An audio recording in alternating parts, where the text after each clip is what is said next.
So yeah, so David and I formed. We decided to try to do our own record label, and the reason we did the record label was because uh, there was a record store down in Fort Lauderdale called Uncle Sam's, and there was a guy that worked there. His name was Gordon Chin, and so we got to be really good friends with Gordon Chin.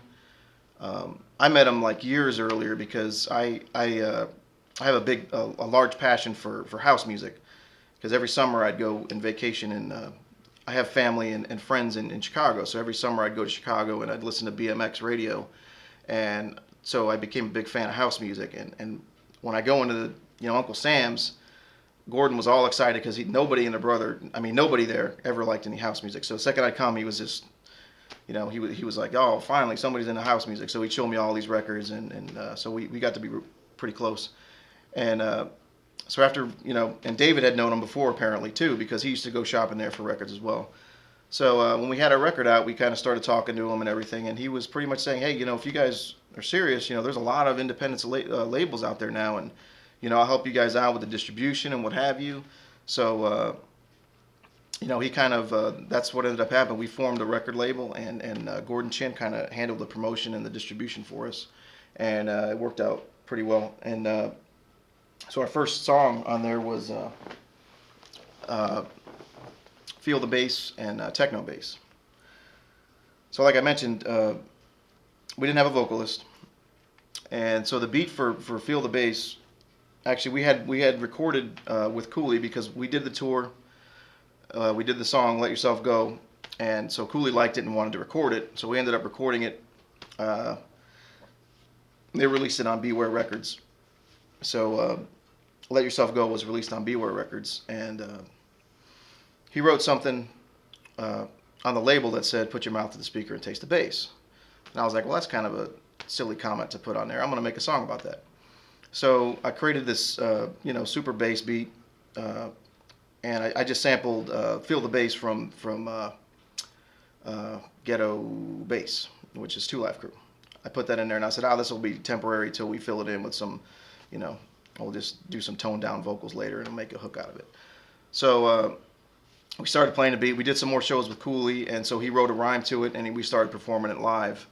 And so it was pretty well received, and David and I had already collaborated on Techno Bass because that was kind of the direction that we wanted to go in. We wanted to do a little more electronic music and then also have the Miami bass sound as well. So we kind of wanted to do a two-in-one single. So David and I collaborated on the techno bass, and on the flip side, we basically said, well, let's just do with a sure thing Miami bass song, and that's when we picked out Feel the Bass. So the problem was that we talked to Calvin about it and about doing it and performing, the vocals on Feel the Bass, but I don't think it was necessarily Beware's issue to prevent him from doing it, but I think it was more of Calvin was saying, you know what, you're going to go on tour, you're going to need someone to be with you, and I might not be available. It might be best if you guys just get your own vocalist. So he had a friend that he met. I don't know. He was working with him at some point. And his name was Sean Chavis, and at the time his name was MC Dread. So he came over. We started working with him. We liked the way he sounded, and we said, all right, this works. My first thing was, your name's kind of battle New York style. It's not really Miami bass sounding, but so I think he changed the line. One of the lines he changed was, "Scratch D, you heard what I said? My name is MC Dread." So instead of saying Scratch DOE, so that would have been kind of silly. But anyway, so we played him a song. He probably said he had it down, and he said, "So what's on the flip side?" So we said, "Oh, we got this song called Techno Bass." He's like, "Well, can I hear it?" So we played it for him, and he listened to the song, and it gets toward the end where it goes, "Who are we? Well, obviously Dynamix too," and it did that for a couple times, and then so he stops it and says, "I want y'all to put my name in that." And so at first I was like, "What the fuck are you talking about?" I said, "No, right there where it says, 'Who are we?' I want you to put Dynamix 2 and whatever." And I was like, "No, you don't understand. So we're Dynamix 2 featuring Dread or whatever your name is.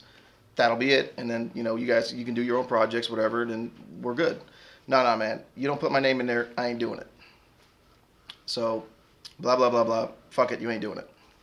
So, long story short, we went and recorded it. We recorded techno bass and we recorded a scratch version of Feel the Bass with no vocals. And I was kind of upset about it because I actually liked the vocal version. And I wanted to get some radio play. And David's thinking was, well, give the DJ a break. They hardly even played the vocal version. It was always a scratch version, so maybe it may not be an issue. Well, good things that we were, it was a good thing that we're a bunch of fucking slackers and we're always late, so we showed up late to the mastering and they canceled it. So when we rescheduled it a week later, Sean had called us up and said, you know what, I'll go ahead and do the song anyway. And also he changed his name to Kid Money, which, fixed that one line instead of saying, scratch D, we, my name is Kid Money, which used to be Cooley C. So that worked out pretty well.